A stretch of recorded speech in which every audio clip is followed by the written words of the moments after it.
Welcome. Tonight we travel to 16th century Venice, to a quiet workshop overlooking a narrow canal. The day's movement through the city has faded, and the sounds of water against stone drift gently through the shutters.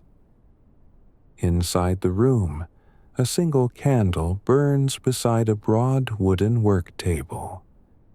Sheets of vellum lie spread beneath the light, their pale surfaces marked with coastlines, harbors, and careful measurements taken from the reports of sailors returning from distant seas.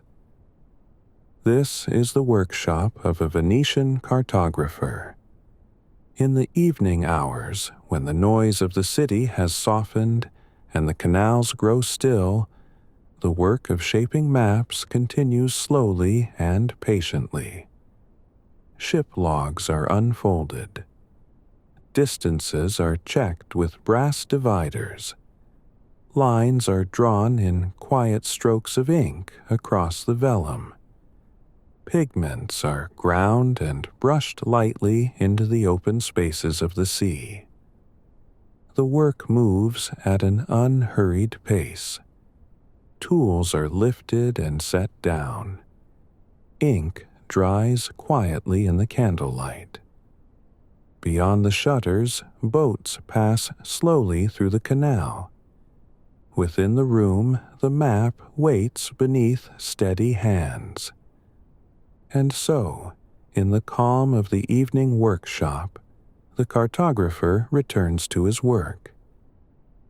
The light falls unevenly across the vellum, pooling in some places and sliding away from others, and he stands at the work table with his hands resting lightly on its edge, fingertips meeting the worn wood where generations of palms have smoothed the grain to something like silk, something that holds warmth even in the coolness of evening. The map lies open before him, unfinished, its coastlines traced in sepia ink that has dried to the color of old honey, of autumn leaves pressed flat between pages. The vellum lies pale beneath the candlelight, a quiet cream that seems to gather warmth into itself. The surface holds the glow in a muted way, neither bright nor dull, but steady. When he shifts slightly, the light moves across it in a slow wash, revealing only the subtlest variation in tone. It is calm and receptive, ready to carry whatever line is placed upon it, without shine, without distraction. The candle stands to his left in its brass holder, the flame steady and vertical in the windless room, burning with a golden warmth that comes from good beeswax, not tallow. He does not move yet. His eyes travel across the coastline he has drawn, following the careful curves of harbors and inlets, the precise angles where cliffs meet sea. And he is reading the work with a judgment that has been trained over years, over hundreds of maps, over thousands of hours spent here at this table, with light falling exactly this way across his hands. The scent of the room reaches him as it does each evening when the day's warmth begins to fade, and the cooler air settling through the shutters stirs what has been resting. Glue, mixed with the sharper bite of oak gall ink, the powdery dryness of ground pigments waiting in their small ceramic bowls, and beneath all of it, the smell of worked vellum.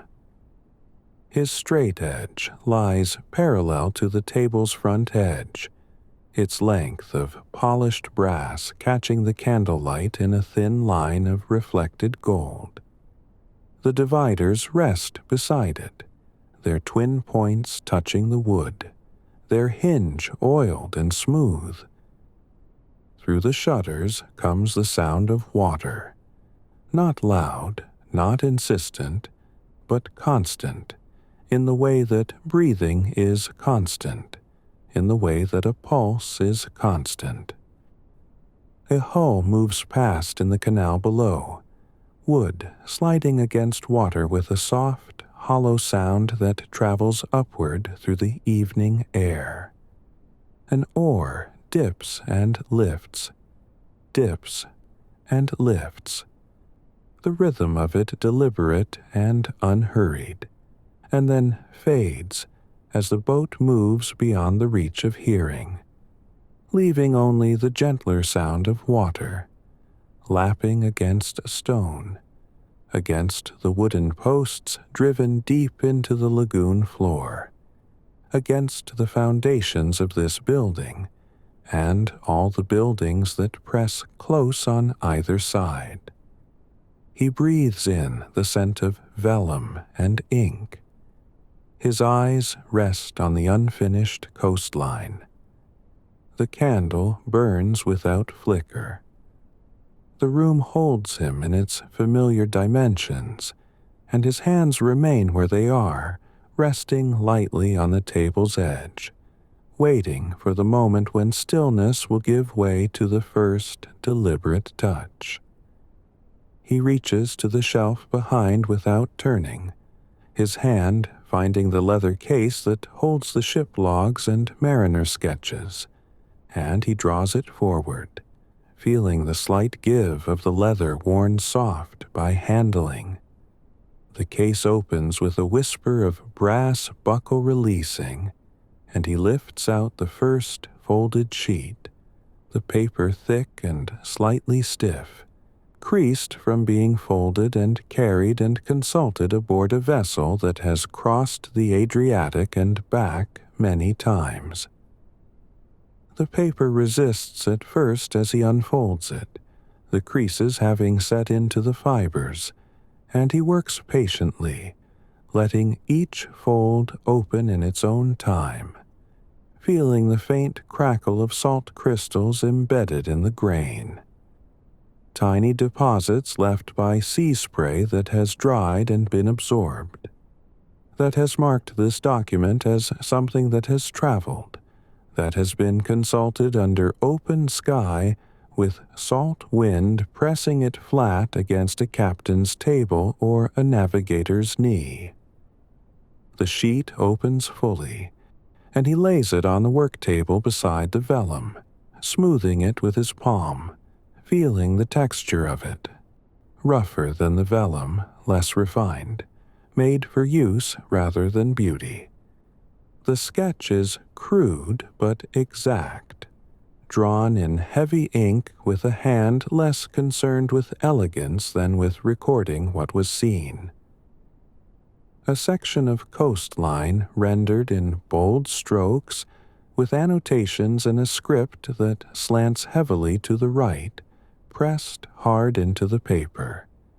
He takes 2 small weights from the wooden tray at the table's edge, each one a smooth river stone worn round by water, cool and solid in his fingers, and he places them at the upper corners of the sketch, feeling them settle, watching the paper flatten beneath their gentle pressure. His eyes move between the sketch and the vellum, comparing the curve of a bay drawn roughly on ship's paper with the more careful line he has already inked on the map. There is a discrepancy, small but present. The mariner's sketch shows the bay opening more to the south than his own rendering suggests, and he lifts the brass dividers from the table, feeling the weight of them settle into his hand. The 2 arms cool and precise, the hinge moving with the faint whisper of oiled metal against metal. He sets one point of the dividers on the sketch, anchoring it at the headland, and opens the second arm until it touches the far point of the bay's mouth, measuring the distance the mariner recorded. Then, without closing the dividers, he lifts them carefully and brings them to the vellum, setting the first point at the corresponding headland on his map and letting the second arm fall, seeing where it touches, seeing the small gap between the mariner's measurement and his own line. The dividers return to the table with the softest click of brass points meeting wood.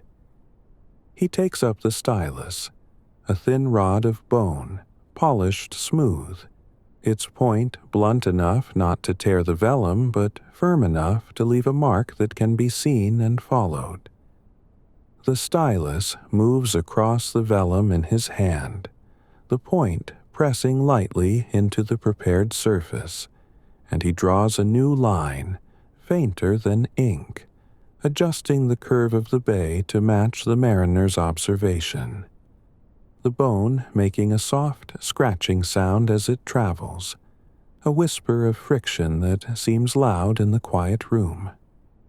He lifts another sheet from the case, this one a page torn from a ship's log, the edges ragged where it has been removed from binding, the surface covered in a tighter script, more formal, recording depths and landmarks and the positions of rocks that rise just beneath the surface at low tide. He unfolds this sheet as he did the first, feeling the same resistance in the creases, the same faint grit of salt, and he weights it flat with 2 more stones, positioning it where the candlelight falls most directly, where he can read the cramped notations without straining. The log references a small island, unnamed, marked only by its distance and bearing from a larger landmass that he has already drawn. He takes the brass straight edge in his left hand, and he aligns it with the coastline on the vellum, using it to extend a line outward from the known point, following the bearing recorded in the log. His right hand holds the compass, its legs spread to match a scale marked at the map's lower edge, and he walks the compass along the straight edge, measuring the distance the log specifies, each small step of the compass points making a faint tap against the vellum. Metal meeting the prepared parchment with a sound like the lightest of footfalls. Where the final compass point falls, he makes a mark with the stylus, a small, careful impression that indicates where the island should be placed. And then he sets the compass and straight edge aside, his hands returning to rest on the table's edge, his eyes studying the mark, the relationship between this new point and the coastlines already drawn. The Ptolemaic grid lies beneath it all, faint lines he drew first before any coast was rendered, dividing the surface into degrees of latitude and longitude. The system handed down through centuries, through the careful preservation of ancient knowledge. He checks the island's position against these lines, seeing that it falls between 2 parallels, that its placement accords with the mathematical structure that underlies the entire map, that gives order to the scattering of land and sea. Another sketch emerges from the case, folded smaller, the creases more numerous, the paper thinner and more worn. This one shows the same section of coastline from a different voyage, drawn by a different hand, and when he weights it flat and studies it, he sees that it contradicts the first sketch in a small but significant way. A promontory that the first mariner drew as sharp and angular appears here as more rounded, gentler in its projection into the sea. He takes up the straight edge again, laying it against both sketches in turn, measuring the angle each mariner recorded, and then he brings it to the vellum, to the line he has already drawn. He adjusts the promontory's shape, finding a curve that lies between the two observations, that reconciles the discrepancy not by choosing one account over the other, but by allowing both to inform a single line, a single rendering that holds the truth both mariners saw, filtered through distance and weather, and the movement of the vessels from which they looked. The erasing cloth lies folded beside the ink pot, soft wool that will not damage the vellum's surface, and he lifts it, shaking it gently to release any dust, and then he rubs it lightly over a mark made earlier, a line drawn too far to the east, removing the faint impression of the stylus, the charcoal dust lifting away and clinging to the wool, leaving the vellum pale and clean again, ready for the correction. His breath moves in and out, quiet and steady. The candle flame does not waver. The scratching of the stylus, the soft tap of compass points, the whisper of brass sliding against vellum. These sounds fill the room and fade and return, a rhythm of work, a steady application of hand and eye and judgment. The map lies incomplete. Coastlines wait to be refined. Islands wait to be placed. Depths wait to be notated in the margins. The mariner's sketches rest beneath their weights, their information partially transferred, partially considered, their contradictions addressed but not exhausted.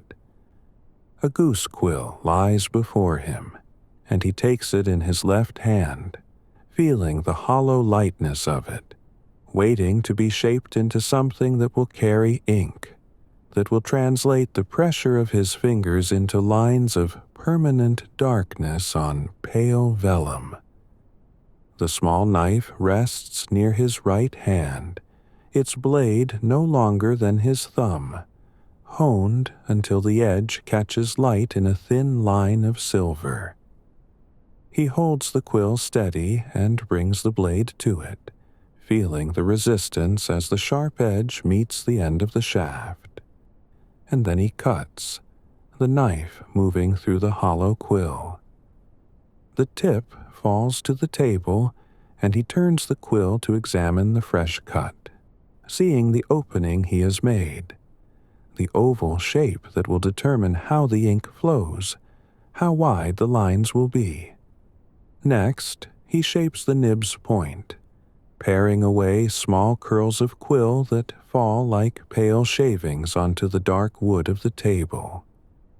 Each cut is deliberate, focusing on the small space where blade meets quill, where too much pressure would split the shaft, where too little would leave the nib too thick to produce the fine lines he needs for rendering coastlines at this scale. Once he is content with the quill, he reaches for the ink pot, a small ceramic vessel glazed in deep blue, its surface cool beneath his fingertips as he lifts it closer to the candlelight. The ink inside is black, thick enough to cling to the quill but thin enough to flow. He lowers the nib into the ink, feeling the moment it breaks the surface, feeling the liquid climb into the hollow shaft through the slit he has cut. He lifts the quill and touches the nib against the inside rim of the pot to release the excess ink. Then he brings the pen to the vellum, to the place where a section of coastline waits to be made permanent, to be transformed from stylus mark to inked line. He begins to draw. The stroke is short, no longer than his smallest finger, following the faint impression left by the stylus, and the ink flows onto the prepared surface with a softness that still surprises him after all these years. A darkness that spreads just slightly into the vellum's surface, just enough to make the line solid, definite. The sound of the nib moving is almost nothing, just the faintest scratch, a whisper that might not be heard if the room held any other sound. He lifts the quill, examines the line, seeing where the ink has spread, seeing the edges sharp and clean, and then he dips again, returning to the vellum for the next short stroke. The coastline grows in increments, each stroke meeting the last, and his hand moves with a steadiness born from repetition, from the knowledge that hurrying will only introduce error, that each line must be allowed its own time to be drawn and assessed before the next begins. Where the coast curves inward to form a harbor, he adjusts the pressure, bearing down slightly more, and the line thickens, the nib releasing more ink, the stroke becoming bolder, darker, indicating shelter, indicating a place where ships can anchor. The quill dips and returns, and the harbor's curve takes shape in these thicker strokes, in lines that carry more weight than the open coastline, that signal difference without the need for words. At the harbor's mouth, where the coast opens again to the sea, he lightens the pressure, and the line thins, becomes delicate again, barely more than a suggestion of land meeting water. His hand knows this variation, knows how to shift between thick and thin without thought, responding to what the map requires, to what the representation of coastline demands. A port is marked where the harbor deepens, a small symbol drawn with 3 careful strokes. A vertical line and 2 angles meeting at its top, suggesting a building, a structure, a place of human presence on the otherwise empty coast. The symbol is tiny, but it must be placed with precision, and he dips the quill once more, drawing each stroke of the symbol with the same care he gives to the coastline itself. The ink on the vellum is wet, glossy, catching the candlelight in small reflections that shift as he moves his head, as he leans closer to examine what he has drawn. He reaches for the pounce pot, a small container filled with fine sand mixed with powdered cuttlebone, and he takes a small pinch between thumb and forefinger, feeling the grit of it, and he sprinkles it carefully over the fresh ink, watching the grains fall and settle, watching them absorb the wetness, transforming the glossy darkness into something matte, something that will not smear when touched. He waits, counting his own breaths. 5, 6, 7, and then he lifts the vellum's edge gently, tilting it so the pounce slides off, carrying with it the excess moisture, leaving the ink dry and permanent beneath. The grains make a gentle sound as they fall, like rain on fabric, and they gather at the table's edge where he will brush them away later, where they will return to their pot to be used again. He continues drawing the next section of coastline, and the next, each line building on the last, each stroke a small act of translation from observation to representation. The tension in his fingers is present but not uncomfortable, the slight ache that comes from holding the quill steady, from maintaining pressure, from guiding the nib along paths that must be neither hurried nor hesitant. His eyes begin to feel the strain, a tightness at the outer edges, a slight burning that comes from focusing on small work in candlelight. And he pauses, setting the quill in its rest. And he closes his eyes for the span of 3 breaths, letting the darkness behind his lids ease the effort. And then he opens them again, and the vellum is there. The coastline is there. Waiting. He pauses, knowing the feeling in his hand that signals the approach of error, the moment when steadiness will begin to waver, when the next stroke might be placed badly, might need to be scraped away with a knife's edge, and the vellum repaired with careful pumicing. He sprinkles pounce over the last section he has drawn, watching it settle, watching it drink the wetness from the ink. The vellum lies before him, the coastline longer now, more complete, the lines drying quietly in the air, the darkness settling into the pale surface, becoming fixed, becoming permanent, becoming part of the map that will guide vessels across water he has never seen. To coasts he knows only through the reports of others, through measurements and sketches and the accumulated observations of mariners who entrust their knowledge to his hand. The mortar is small, carved from white marble with gray veins running through it like distant rivers, and he sets it on the work table beside the vellum, feeling the coolness of the stone. The pestle rests in his palm, smooth and heavy, shaped by the same hand that carved the mortar, fitted to work together with a precision that allows no wobble, no looseness in the grinding. He reaches for the small wooden box that holds the pigments, opening the lid to reveal the compartments within, each one containing a different powder wrapped in folded paper.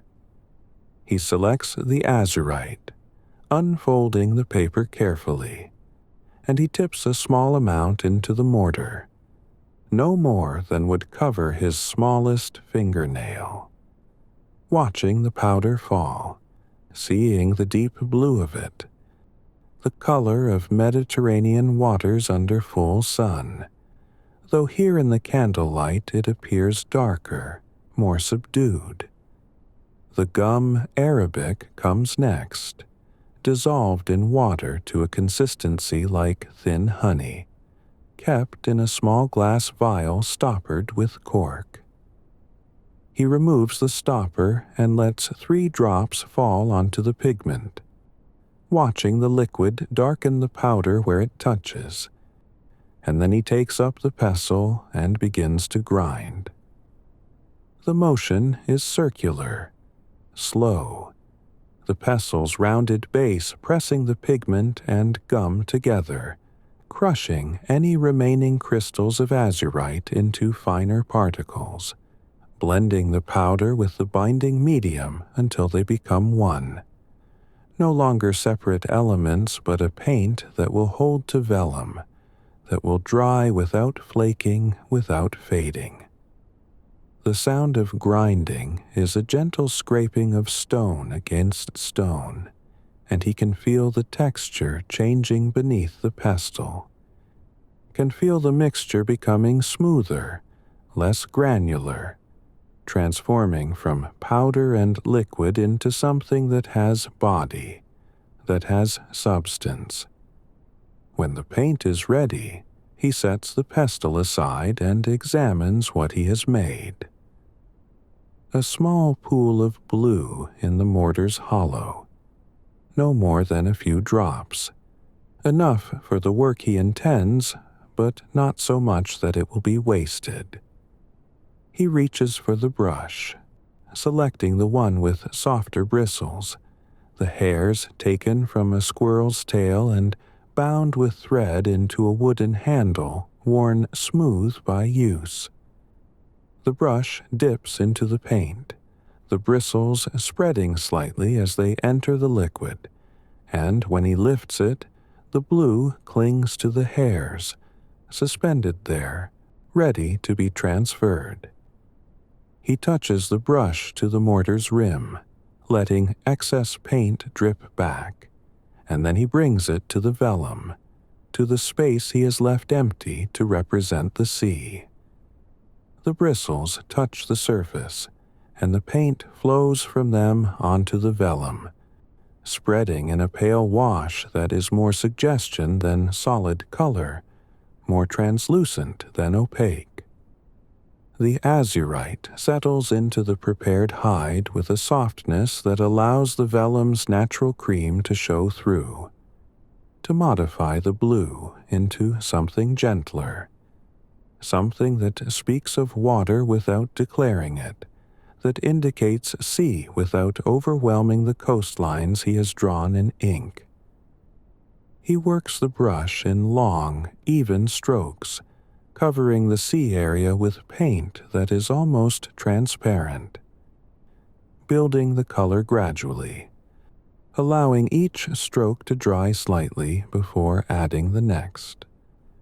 The brush must not carry too much paint, or the wash will pool and darken unevenly, and he dips sparingly, wipes the excess against the mortar's edge, and returns to the vellum with bristles that hold only the thinnest film of color.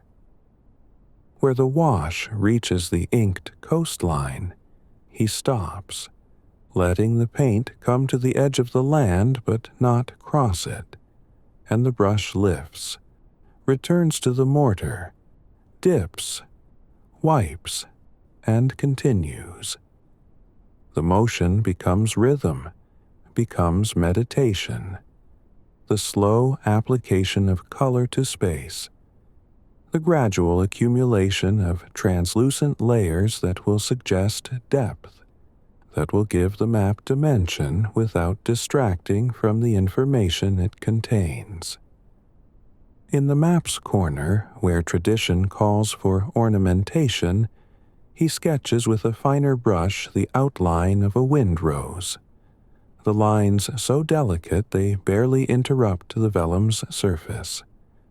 The cardinal directions extend from a central point in straight lines, and between them, the intermediate directions reach outward, creating a star-like pattern that indicates orientation, that tells the map's reader how to align what is drawn with the world it represents. He adds no elaborate compass housing, no decorative flourishes, just the essential lines, drawn in sepia ink diluted with water until it is only a shade darker than the vellum itself. The rose occupies its space without demanding attention, serving its function through presence rather than proclamation. Near the map's border, in a space where no coastline falls, he draws with the same diluted ink the suggestion of a sea creature, a serpent whose coils curve through empty water, whose form is rendered in a few economical lines that hint at scales, at a crested head, at a body that disappears into the unmarked space. The creature is small, almost apologetic, decoration that acknowledges the tradition of adorning maps with the monsters mariners claim to have seen, but reduced, restrained, offered not as truth, but as echo of stories told in harbor taverns.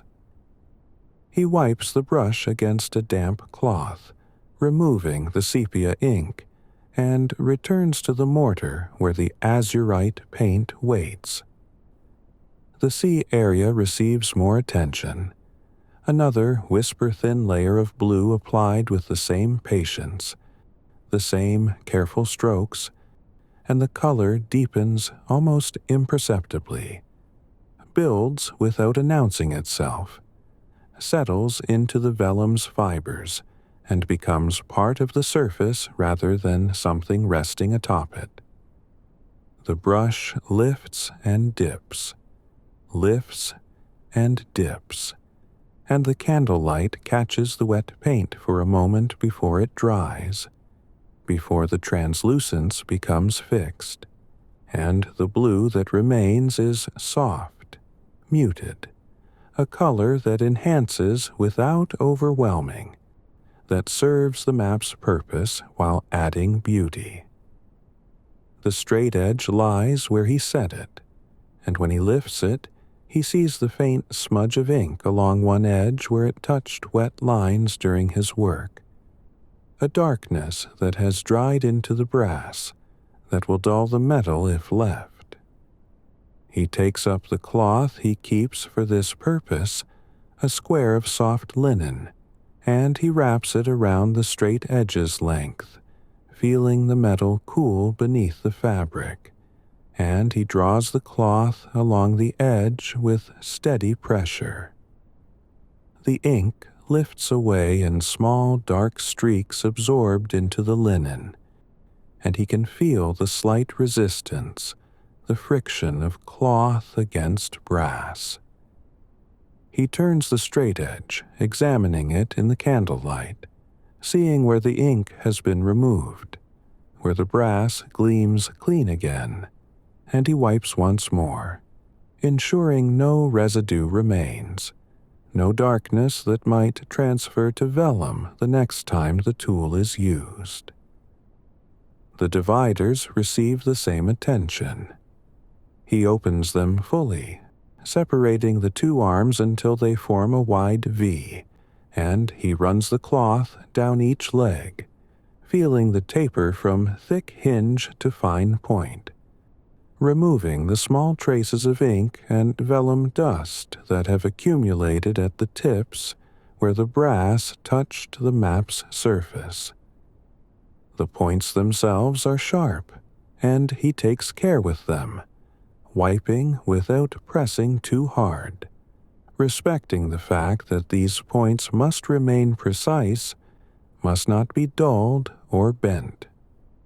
The cloth moves to the hinge, and he wipes the small amount of oil that has seeped from the mechanism, a pale golden film that keeps the joint moving smoothly.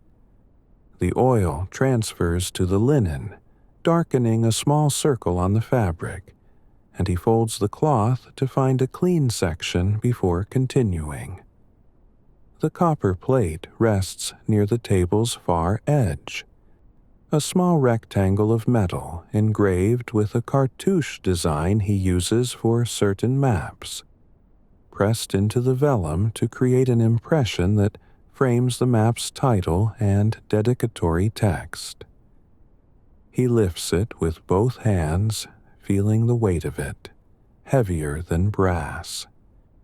He takes a different cloth for the copper, one that is softer, impregnated with the finest pumice powder that will polish without scratching, and he begins to work it across the plate's surface in small circular motions.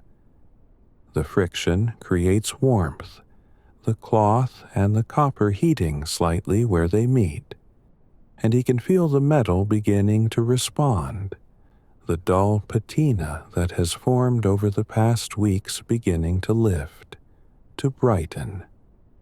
The engraved lines in the copper appear as he polishes, becoming more visible as the surface around them clears, and he pauses to inspect them, tilting the plate toward the candlelight, looking for any burrs or rough edges that might have formed, any imperfection that would mar the impression when the plate is pressed into dampened vellum.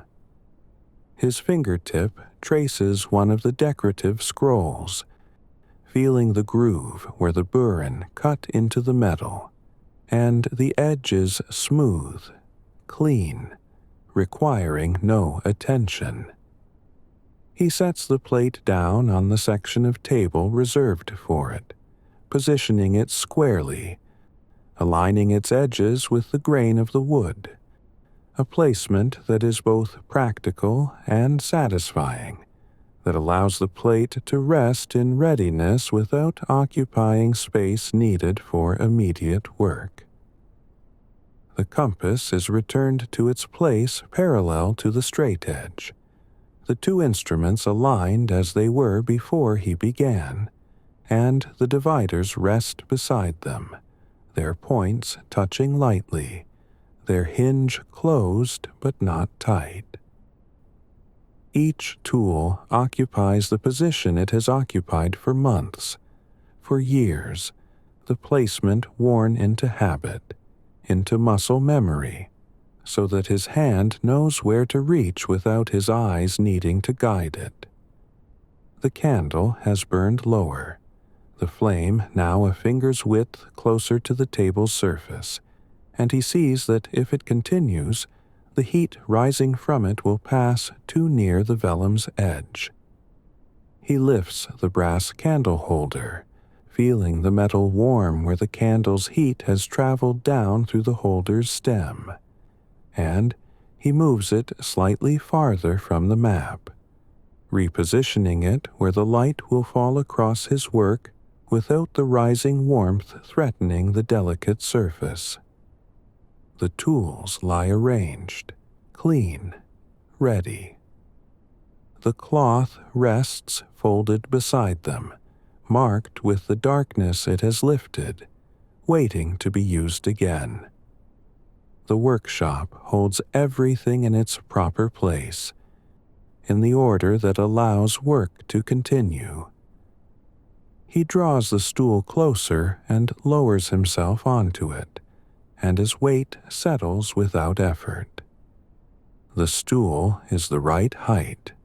He chose it years ago for this table, for this work, and his forearms rest easily on the table's edge, his hands coming to stillness near the vellum's lower corner, where the coastline curves away into unmarked space. The map lies before him, the inked lines dark against the pale surface. The blue wash dried now to a translucence that suggests water without declaring it.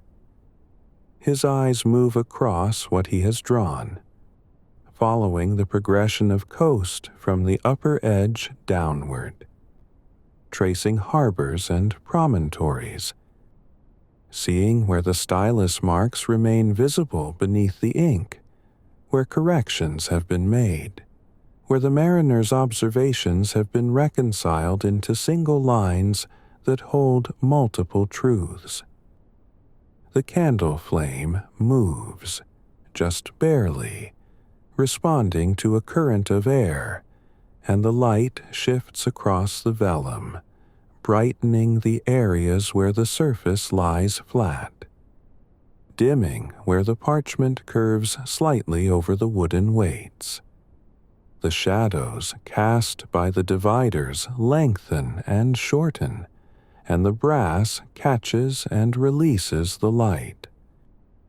His hands remain where they are, palms down, fingers relaxed, not gripping, not working, simply resting against the wood that has supported this work and all the work that came before. Through the shutters, the water sounds continue. A boat passing at a distance, the wooden hull creaking softly, the sound traveling across the canal and through the narrow streets and up through the evening air to reach this room. An oar lifts somewhere, water dripping from the blade back into the canal with soft impacts that arrive separately, each drop distinct. And then the sound fades, absorbed into the general presence of water that underlies all sounds in this city, that is never absent, never silent. The scent of ink hangs faintly in the air, mixed with the mineral smell of azurite, and beneath both, the particular dry sweetness of vellum. These smells have been present all evening, but now, in the stillness, they seem more distinct, more individual, as if the reduction of movement has allowed them space to be noticed, to be recognized as separate elements rather than a single atmosphere. The candle burns, consuming the wax, the flame drawing fuel upward through the wick and transforming it into light and warmth, and the faint sweetness that beeswax releases when it melts. The pool of liquid wax around the wick's base gleams in the light of its own flame, golden and translucent, and small currents move through it, patterns forming and dissolving as the heat distributes itself unevenly through the molten surface. The vellum holds what has been placed upon it: ink, pigment, the pressure of stylus and compass point, and reflects the candlelight from its pale surface, from the spaces between coastlines where nothing has yet been drawn, where it waits in its original cream color, ready to receive whatever might be added, or to remain empty, to be left as the unmarked space that surrounds all known things. The tools rest in their places. The mariner's sketches lie beneath their weights. The mortar holds the remnant of paint. A small pool drying slowly in the marble's hollow. His hands remain near the map. The candle continues its burning. The sound of water persists beyond the shutters, soft and constant, and the workshop holds him gently.